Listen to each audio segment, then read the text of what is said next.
Hello everyone. Hope you all are staying safe and healthy at your home. In the previous video, we have gone through the detailed study of fermentation process and how it had evolved from kitchen technology to big industrial technology. In this video, we are going to know more about technologies involved in modern biotechnology and their applications. So, what comes to your mind when you listen the word technology? Well, what comes to me that technology is something which makes your day-to-day life more easier. For example, smartphones.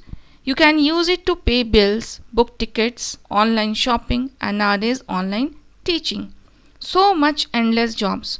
Besides their basic function, that is to connect on call or to message someone. Isn't that fascinating? Likewise, the technologies involved in biotechnology have made it easier for human beings to resolve the mystery of basic biology of organisms and made them available for the endless applications for the humankind. On that note, I am going to take you on a voyage of myriad of technologies and their applications. So let's begin.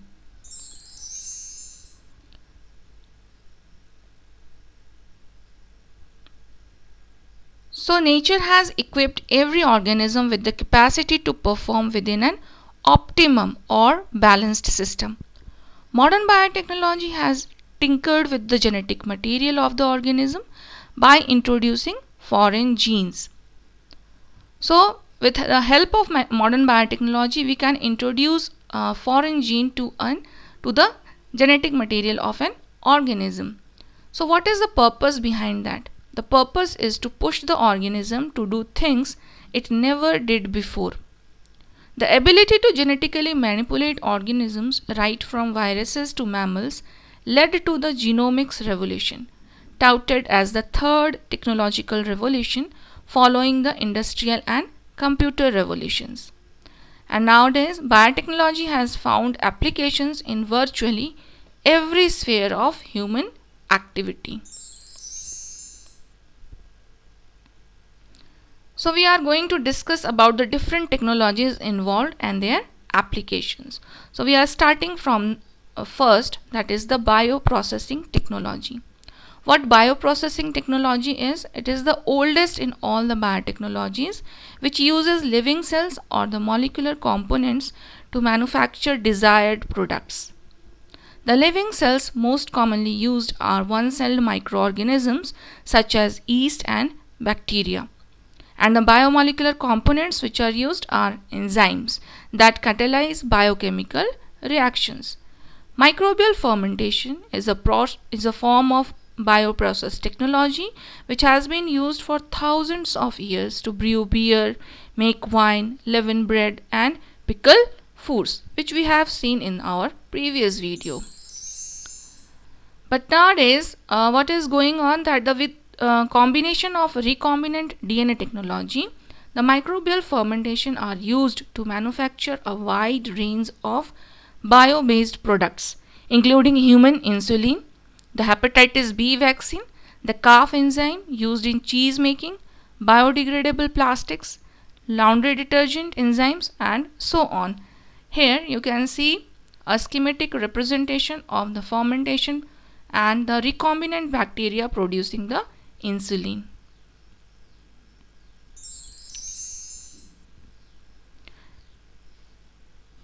Next is your cell culture technology. So what cell culture technology is?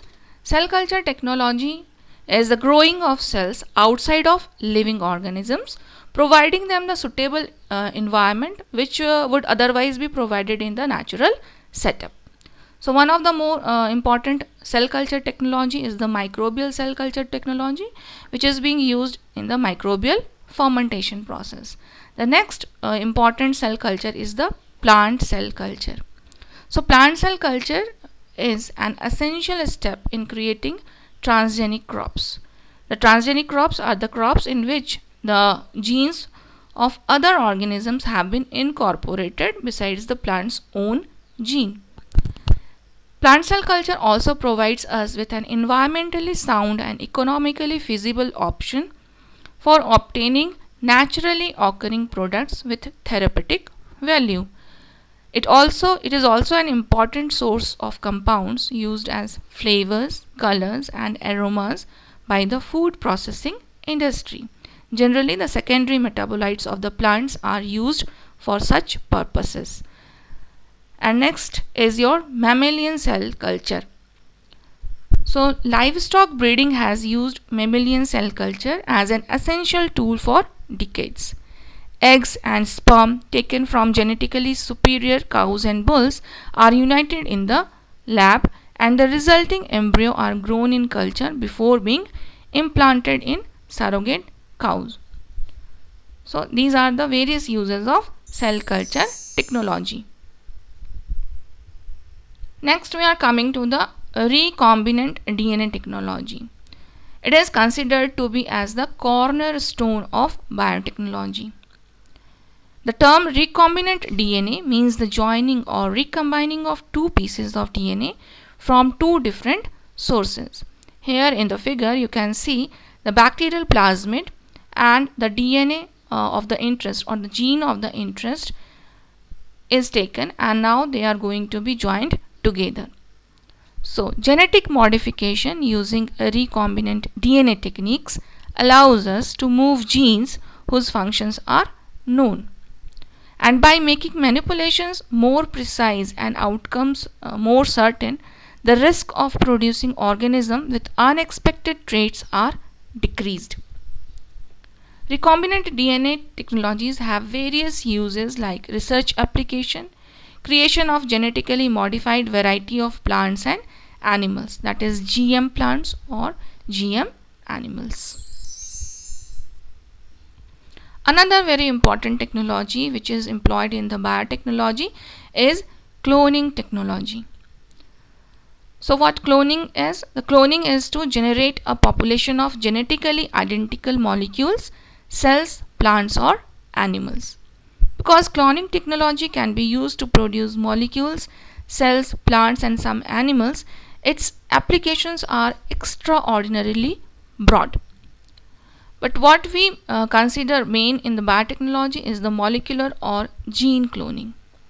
So molecular or gene cloning is the process of creating genetically identical DNA molecules. Here you can see the DNA fragment which is to be cloned is joined with a carrier DNA molecule which will carry it to the host cell. Here it is a bacteria, and in the host cell this DNA get duplicated or multiplies in numbers. So the number of the identical copies of the DNA fragment has been formed. So this is known as the molecular cloning or the gene cloning. All applications in biotechnology, from drug discovery and development to the production of transgenic crops, depend on gene cloning. Animal cloning has helped us to rapidly incorporate improvements into livestock herds and is an important tool for scientific researchers. One of the techniques which is used in animal cloning is somatic cell nuclear transfer. And employing this technique, the first mammal which is to be cloned was a sheep that named Dolly. What basically SCNT is? SCNT involves transfer of the nucleus of a somatic cell taken from an adult female and transferred it to an egg cell from which the nucleus has been removed. So these two cells are fused and the resulting cell behaved like a freshly fertilized zygote which develops into an embryo and which contains the genetically similar cells. So first clone of mammal, that is the Dolly sheep, was developed like this. Here in the figure you can see Sir Ian Wilmot, who developed Dolly. So the experiments were carried out at the Roslin Institute by a team led by Professor Sir Ian Wilmot, and Dolly was cloned from a cell taken from a mammary gland of a 6-year-old Finn Dorset sheep, and an egg cell taken from a Scottish blackface sheep. Because Dolly's DNA came from a mammary gland cell, she was named after the country singer Dolly Parton.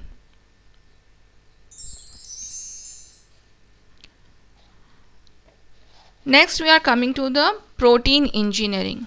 So, protein engineering technology involves improvement of existing proteins such as enzymes, antibodies, and cell receptors, and to create proteins not found in nature.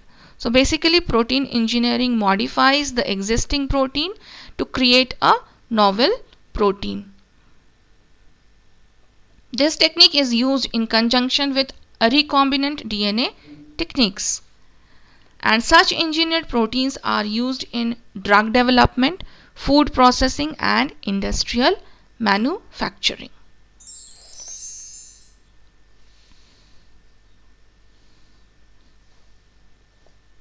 Biosensor technology is another very fascinating technology which is included in biotechnology. It couples the knowledge of biology with microelectronics. A biosensor is composed of a biological component such as a cell, enzyme, or antibody, and which is linked to a tiny transducer, a device powered by one system that then supplies power to a second system. You can better understand with this diagram. So these are the biorecognition elements, and these are the molecules which are to be analyzed. And here it is a detector system consists of that, and here is the transducers. It is the amplifier, and it is the data processing system or the output system. So when the substance of interest binds with the biological component, the transducer produces an electrical or optical signal proportional to the concentration of the substance.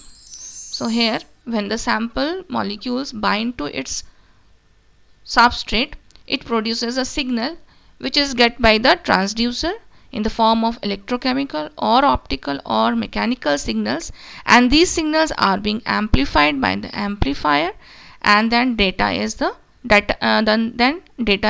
processed. So biosensors can be used for measurement of nutritional value, freshness and safety of food, location and measurement of environmental pollutants. We can see here the applications of biosensor technology.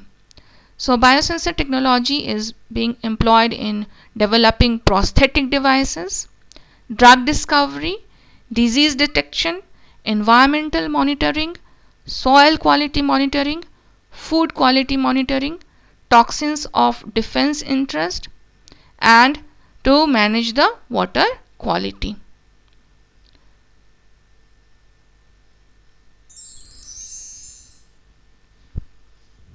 Another very important technology is nanobiotechnology. Nanotechnology is the study which involves manipulation and manufacture of ultra small structures and machines made of as few as one molecule. Nanobiotechnology uses the knowledge of nanotechnology and biomolecules of cells to produce desired technology.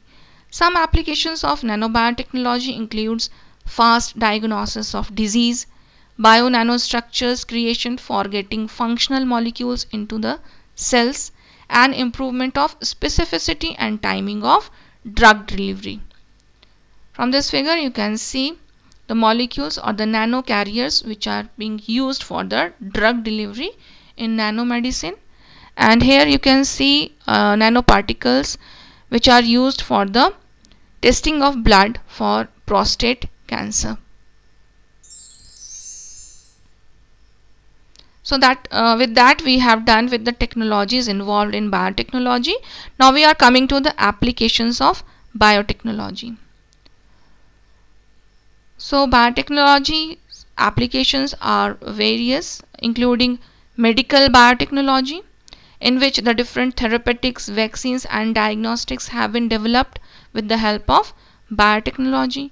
Agricultural biotechnology, in which the transgenic crops have been developed which are resistant to pesticides or pest herbicide.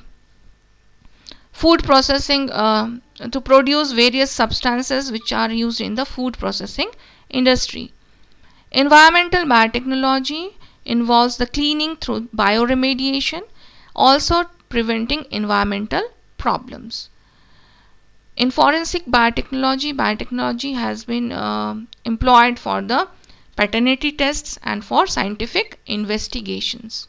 Industrial biotechnology, we have discussed a lot about this. Formation of new materials like organic acids, organic solvents. Okay, now we are coming to the last part of this video. So let's have a look what scientific events we have witnessed in 21st century related to the field of biotechnology. So number 1, mapping of genomes of many plant and animal species including humans, and many microorganisms including the virus which is creating havoc in 2020, that is coronavirus. Number 2 is the cloning of animals including many higher mammals, as you have seen, Dolly. Development of target specific new molecules and drugs. Next is the stem cell therapy for genetic diseases and accident cases. About stem cell you will learn in the upcoming chapters. Tissue engineering for producing artificial tissues and organs. Creation of transgenic animals and plants for the production of recombinant biopharmaceuticals. And we have also seen the emergence of bioinformatics and computational biology in understanding the functioning of cells and organs at genomic and protein levels, etc. Also, we have seen application of in silico experiments to understand pharmacology, toxicity, etc. Development of automated gene and protein sequencing. Identification of proteins and peptides by a technique known as mass spectrometry. And evolution of nanotechnology and its application in nanomedicine. And last but not least, growth of RNA interference biology. So with that, I am done with the video. In the next, there is an announcement. In the next video, I am going to wrap up the chapter, and along with that, I am going to upload a special video on intellectual property rights. So, students, you can make your career, which are interested in making career in intellectual property rights or IPR field. So they may see, surely watch my next video. So thank you all. Please like, comment and share this video and get it subscribed to get notification for the upcoming videos. Thank you.